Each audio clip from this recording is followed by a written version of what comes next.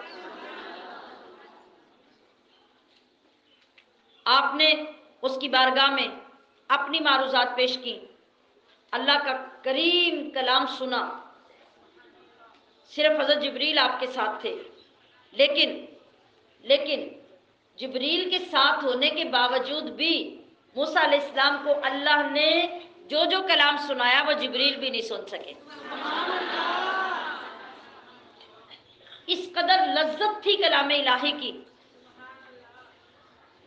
آپ نے جب وہ لذت محسوس کی، اس سے گزرے، تو آپ نے فوراً اللہ کی بارگاہ میں یہ عرض کر دی، اپنی آرزو پیش کر دی، کیا؟ ربی آرینی انظر الیک، یا اللہ تیرے کلام میں اتنی لذت ہے، جو تو مجھ سے کلام فرما رہا ہے اس کے اندر اتنی لذت ہے، اب میرے اندر تو جستجو پیدا ہو گئی کہ جو ذات میرے ساتھ کلام کر رہی ہے میں اس کا دیدار بھی کروں، تو یا اللہ مجھے اپنا دیدار کروا تاکہ میں تجھے دیکھوں۔ اللہ رب العزت نے کیا ارشاد فرمایا کہ قال لن ترانی، اے میرے نبی تو مجھے دیکھ نہیں سکتا، تو مجھے نہیں دیکھ سکتا۔ اللہ پاک نے یہ نہیں فرمایا کہ اے موسیٰ مجھے تو کوئی بھی دیکھ نہیں سکتا، فرمایا تو مجھے دیکھ نہیں سکتا۔ اللہ تبارک و تعالیٰ نے وہ جو آپ کو دولت عطا فرمائی تھی کلام اور کلام کی لذت کی، اللہ نے اس کا ذکر تو کیا اور اس کے ذریعے آپ کی ڈھارس بھی بندھائی، آپ کو حوصلہ بھی دیا، آپ کے اوپر ہونے والی نعمتوں کا ذکر بھی کیا، لیکن جب دیدار کی بات آئی تو کہا کہ لن ترانی، لن ترانی، تو مجھے ہرگز نہیں دیکھ سکتا۔ موسیٰ علیہ السلام یہ چاہتے تھے کہ یا اللہ تو نے میرے ارد گرد فرشتوں کو کھڑا کر کے بھی انہیں کچھ نہیں سنایا، لیکن میرے کانوں سے حجاب اٹھا دیا کہ میں تیرا کلام، تیرا قدیم کلام سننے کا اہل ہو گیا، تو یا اللہ اسی طرح میری آنکھوں سے بھی پردہ اٹھا دے۔ تو نے مجھے آسمان دکھا دیے، فرشتے دکھا دیے، عرش دکھا دیا، اپنی ذات بھی دکھا دے۔ اللہ تعالیٰ نے ان سے یہ ارشاد فرمایا کہ دنیا میں تم میرا دیدار نہیں کر سکتے۔ اس سے یہ ثابت نہیں ہوتا کہ اللہ تعالیٰ کا دیدار ممکن ہی نہیں ہے۔ اگر ممکن ہی نہ ہوتا کسی کے لیے بھی تو پھر اللہ تعالیٰ یہ نہ فرماتا کہ لن ترانی، تو مجھے نہیں دیکھ سکتا، بلکہ پھر سیگا یوں ہوتا کہ مجھے کوئی دیکھ سکتا ہی نہیں، بس کلام سنایا جا سکتا تھا، سو میں نے سنا دی۔ سمجھ آ گئی؟ ایک تو یہ بات سمجھے کہ اگر اللہ کو دیکھنا ناممکن ہو تو ناممکن بات اور نہ ہونے والی بات اللہ کبھی اپنے نبی کی زبان سے ادا نہیں کرواتا۔ نبی وہ شان والی ذات ہوتی ہے کہ اس کی زبان سے کوئی لفظ بلکہ کوئی حرف بھی ایسا ادا نہیں ہو سکتا جو نہ ہونے والا ہو، ناممکنات میں سے ہو، حقائق کے خلاف ہو، کبھی نبی اپنی زبان سے ایسا حرف ادا نہیں کر سکتے۔ بات صرف یہ تھی کہ اللہ تعالیٰ نے فرمایا آپ مجھے نہیں دیکھ سکتے۔ اگر کوئی بھی نہ دیکھ سکتا تو اللہ موسیٰ علیہ السلام کو صاف کیٹاگوریکلی منع کر دیتا کہ آج کے بعد یہ لفظ زبان پہ مت لانا کہ مجھے کوئی بھی دیکھ نہیں سکتا، ایسا نہیں کہا۔ دوسری دلیل یہ ہے کہ صیغہ وہ استعمال کیا گیا جو سامنے والے کے لیے کیا جاتا ہے، صرف مذکر کے لیے اور حاضر کے لیے، اور حاضر وہاں صرف موسیٰ علیہ السلام تھے، وہ صرف ان کے لیے کہا۔ تیسری دلیل یہ دیدار کسی کے کرنے کے ممکن ہونے کی کیا ہے؟ اللہ نے فرمایا وَلَٰكِنِ انظُرْ إِلَى الْجَبَلِ فَإِنِ اسْتَقَرَّ مَكَانَهُ فَسَوْفَ تَرَانِي، شرط لگا دی کہ اگر یہ پہاڑ اپنی جگہ پہ ٹھہرا رہا تو ان قریب تو مجھے دیکھ لے گا۔ کیا مطلب؟ پہاڑ ٹھہرا رہا تو پھر تم بھی میرا دیدار کر لو گے، اگر پہاڑ برداشت نہ کر سکا تو پھر تم بھی نہیں کر سکو گے. تو پہاڑ برداشت نہیں کر سکا، وہ تو جل کے سرما بن گیا، لہٰذا وہ شرط پوری نہیں ہوئی، لہٰذا آپ اس جگہ پہ دیدار نہیں کر سکتے.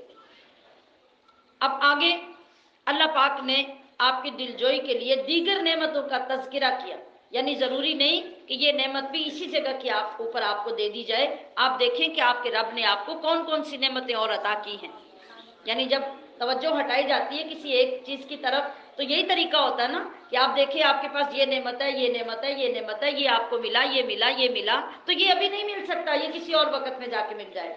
تو اسی انداز سے اللہ نے اپنے محبوب نبی، اپنے کلیم نبی کے سامنے ذکر کیا. اللہ نے فرمایا یا موسیٰ، پریشان مت ہو کہ میرا دیدار یہاں نہیں ہو رہا. ان اصطفیتک علی الناس برسالاتی و بکلامی، یہ تو دیکھو کہ تمہارے اوپر کتنے انعامات میں نے کیے ہیں. یعنی میں نے تجھے لوگوں میں سے چن لیا ہے اپنی رسالتوں کے لیے، اور اپنے کلام کے ساتھ میں نے تجھے دوسرے لوگوں سے چنا ہے. اور اب اس سارے کلام اور رسالت کو سنبھالو، وَقُم مِّنَ الشَّاکِرِینَ، اور شکر گزاروں میں سے ہو جاؤ. مطلب یہ کہ اگر اس وقت ایک دیدار کروانے سے تجھے منع کیا ہے تو دیکھو کہ میں نے فلاں فلاں تمام نعمتیں تمہیں عطا کی ہیں، لہٰذا ایک دیدار سے منع کرنے پہ تمہارا سینہ تنگ نہ ہو، تم دل تنگ نہ ہونا اس بات پہ کہ میں تجھے دیدار نہیں کروا رہا. یہ ایک ایک وقت کا تقاضا ہے کہ جس وقت میں جو ہو سکتا ہے وہ نعمتیں تمہیں اتنی دی ہیں کہ تمہیں مالا مال کر دیا ہے. یہ دیکھو کہ کسی نبی کے ساتھ، یعنی پیچھے جتنے نبی آئے ہیں اللہ پاک نے بغیر فرشتے کے واسطے کے کلام نہیں کیا. ان تمام انبیاء میں یہ الگ شان اللہ نے موسیٰ علیہ السلام کو عطا کی کہ جبریل پاس کھڑے ہیں لیکن وہ سن ہی نہیں پا رہے کہ اللہ اور موسیٰ کی کیا باتیں ہو رہی ہیں. یہ شان صرف موسیٰ علیہ السلام کو عطا کی. تو اللہ پاک فرما رہا ہے کہ ہم نے ان تختیوں میں لکھ دی ہر چیز کی نصیحت اور ہر چیز کی تفصیل، اور پھر موسیٰ سے کہا کہ اسے مضبوطی سے پکڑ لیجئے اور اپنی قوم کو جا کے یہ حکم دیجئے کہ وہ اچھی باتیں اختیار کریں. ان قریب میں تمہیں نافرمانوں کا گھر بھی دکھاؤں گا، یعنی ان کا انجام کیا ہوگا وہ بھی پھر دکھا دیا جائے گا. اچھا، اب جو تختیاں تھیں، تختیاں کوئی لکڑی کی تختیاں، کوئی پتھر کی تختیاں نہیں تھیں. اللہ نے آسمان سے وہ تختیاں اتاری جن کے اندر توریت لکھی تھی. وہ تختیاں زبرجد یا زمرد کی تختیاں تھیں. تعداد کے بارے میں لکھا ہے کہ یا یہ 7 تختیاں تھیں یا یہ 10 تختیاں تھیں. اور عید الاضحیٰ کے دن اللہ نے موسیٰ علیہ السلام کو توریت کی یہ تختیاں عطا کی.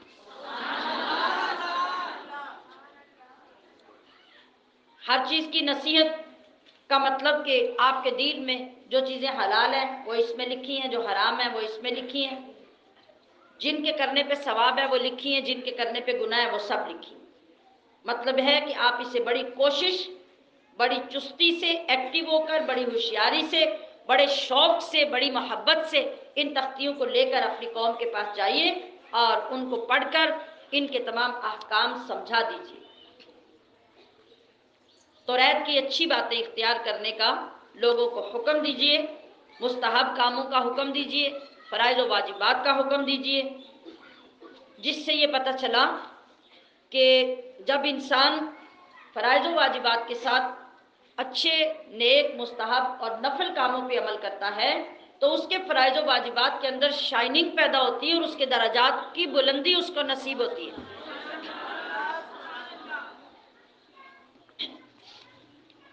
اللہ پاک نے فرمایا کہ سأصرف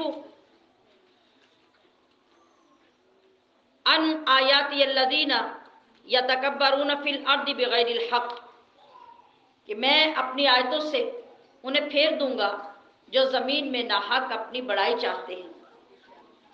مطلب کیا ہے؟ جو لوگ غرور کرتے ہیں، تکبر کرتے ہیں، میرے ولیوں سے لڑتے ہیں، تو اس کا وبال کیا ہوگا؟ توجہ میری طرف رہے. میں اب یہ دوسری کیٹیگری کے لوگوں کا بیان کر رہی ہوں کہ جو لوگ اللہ کے دین کے بارے میں تکبر کرتے ہیں، غرور کرتے ہیں، اللہ کی آیتوں اور اللہ کے احکام کی پرواہ نہیں کرتے، وہ کسی امت سے تعلق رکھنے والے کیوں نہ ہوں، وہ عورت ہو یا مرد ہو، وہ نوجوان ہو یا بوڑھا ہو. اللہ فرماتا ہے کہ جو لوگ میری آیتوں کا انکار کرتے ہیں، تکبر کرتے ہیں، مغرور ہو جاتے ہیں اور میرے دین کی پرواہ نہیں کرتے، تو پھر میں ان کے دلوں کو پھیر دیتا ہوں اور دین کے ساتھ دشمنی کی سزا پھر ان کو یہ دیتا ہوں کہ ان کے لیے دوزخ دہکا کر رکھی ہے، پھر ان کا گھر وہی بناتا ہوں. اب ان کی توفیق ہی ختم ہو جاتی ہے،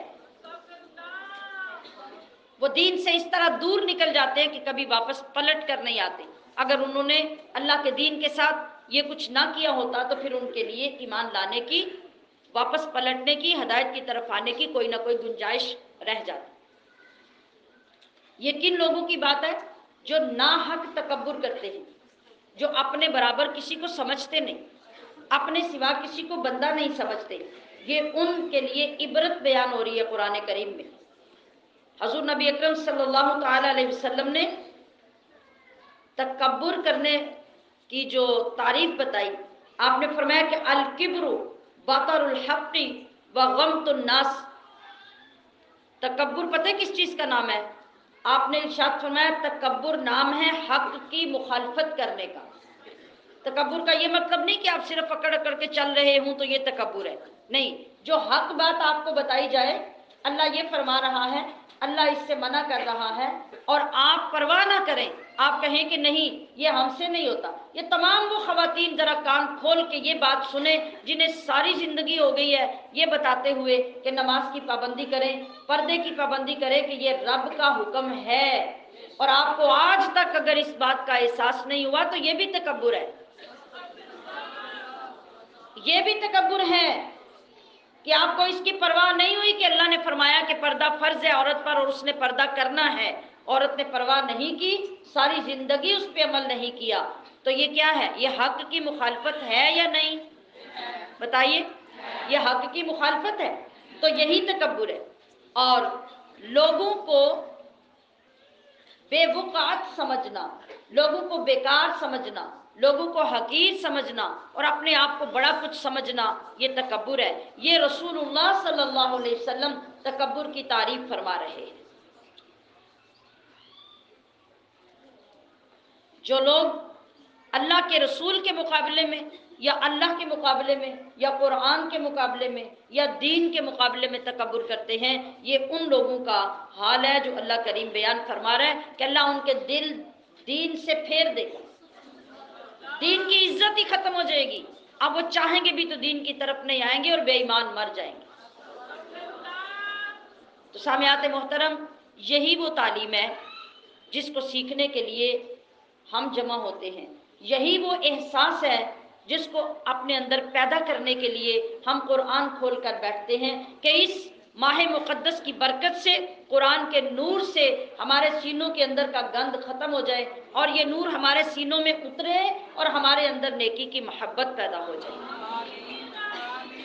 تو یاد رکھیے کہ اللہ اور اس کے رسول کے متعلق جو بندہ تکبر کرتا ہے کہ ہم سے یہ کام نہیں ہوتا، ہم سے اس دین کے کام پہ عمل نہیں ہوتا، وہ کفر کرتا ہے، کفر کرتا ہے، وہ کفر کرتا ہے. جو عام بندوں کے مقابلے میں بندوں کو بندہ نہیں سمجھتا، اس کا کرنا تو گناہ ہے، کفر نہیں. لیکن جو اللہ اور اس کے رسول اور اس کی کتاب کے متعلق ایسا سلوک کرے گا تو یہ کام اس کا کفر ہوگا. اور ان کا انجام کیا ہوگا؟ ان کا انجام وہی جو ہمارے اس سبق میں دکھایا اور سنایا جا رہا ہے. جو فرعون کے ساتھ ہوا، جو فرعون کی قوم کے ساتھ ہوا، یہ انجام تکبر کا ہی انجام ہے. اللہ سے دعا بھی کیجئے کہ اللہ ہمیں ایسے برے انجام سے بچائے، اور عملی طور پہ کوشش بھی کیجئے کہ رب ذوالجلال ہمیں اس آفت اور اس مصیبت سے بچا کر جو تھوڑی سی زندگی رہ گئی ہے اس میں دین پہ عمل کر کے گزارنے کی توفیق عطا فرمائے۔ اب آگے بیان ہو رہا ہے کہ موسیٰ علیہ السلام جب کوہ طور پہ لینے چلے گئے توریت، تو وَاتَّخَذَ قَوْمُ مُوسَىٰ مِن بَعْدِهِ مِنْ حُلِيِّهِمْ عِجْلًا جَسَدًا لَهُ خُوَارٌ، کہ قوم نے ان کے بعد اپنے زیوروں کو پگھلا کر، سونے کے زیوروں کو پگھلا کر سونے کا ایک بے جان بچڑا بنا لیا۔ اب یہ کیسے ہوا؟ اس کے اندر آگے یہ دو تین آیتیں اکٹھی جو آ رہی ہیں، ان کے اندر یہ واقعہ بیان ہو رہا ہے کہ موسیٰ علیہ السلام جب کوہ طور پہ چلے گئے، ان کے جانے کے جب 30 دن بعد میں گزر گئے نا، پہلے 30 دن جس کا ذکر ہوا، 10 دن تو اللہ نے اور بڑھا دیے نا، تو 10 دنوں میں جب آپ واپس نہیں آئے، 30 دن گزر گئے، تو یہاں بنی اسرائیل میں ایک شخص تھا جس کا نام تھا سامری۔ سامری یہ سنار تھا، یہ زیورات کا کام کرتا تھا۔ تو میں نے پیچھے آپ کو بتایا کہ بنی اسرائیل فرعون کی قوم میں ایسے رہتے تھے جیسے کسی علاقے میں کمی رہتے ہیں، ان کی کوئی عزت نہیں تھی، کوئی ویلیو نہیں تھی، غریب لوگ تھے۔ آپ تھوڑا سا پیچھے جائیں تو آپ دیکھتے ہیں کہ غریب لوگوں کے گھروں میں جب شادیاں ہوتی تھیں تو کیا ہوتا تھا کہ غریب لوگ اپنے محلے میں، برادری میں، امیروں کے گھروں میں جا کے ان کے زیورات مانگ کے، کپڑے بھی مانگ کے شادیوں پہ پہن جاتے تھے، اور بعد میں یاد آیا؟ جس کو یاد آیا ذرا ہاتھ کھڑے کر کے مجھے بتائیں۔ جی، بلکہ شادیاں بھی لوگوں کے زیور مانگ کے کر لیتے تھے غریب لوگ، اور بعد میں دلہنوں کے زیور بھی واپس کر دیتے تھے۔ یہ اس زمانے میں بھی ایسا ہی تھا۔ یہ جو بنی اسرائیل کے چونکہ سارے لوگ کمی تھے، ان کے گھروں میں کام کرتے تھے، تو ان لوگوں سے جو فرعون کے قبیلے کے اور قوم کے لوگ تھے، ان کے زیور مانگ کر یہ اپنے میلے، اپنی عیدیں اور اس طرح یہ گزارتے تھے۔ تھوڑا ٹائم پہلے ان کا میلہ گزرا تھا، اور اس پر بنی اسرائیل نے سارے زیورات فرعونیوں سے لے کر اپنے میلے پہ استعمال کیے، یہ ان کے پاس تھے۔ اب ادھر کیا واقعہ ہو چکا آپ نے سنا کہ فرعون اور اس کی قوم تو ساری غرق ہو گئی، اور اب زیور ان کے سارے ان کے پاس تھے۔ یہ جو ان کی قوم کا سنار تھا سامری، اس نے کہا کہ تم لوگ سارے اپنے زیور جمع کرو، اور وہ سارے میں بھٹی میں ڈال کے ان کو پگھلا کے ساری قوم کے زیورات اکٹھے کر کے ایک سونے کی گائے بنا دیتا ہوں۔ پیچھے میں نے ذکر کیا نا کہ انہوں نے ایک قوم کو دیکھا تھا گائے پوجتے ہوئے، ان کے اندر بھی شوق پیدا ہوا۔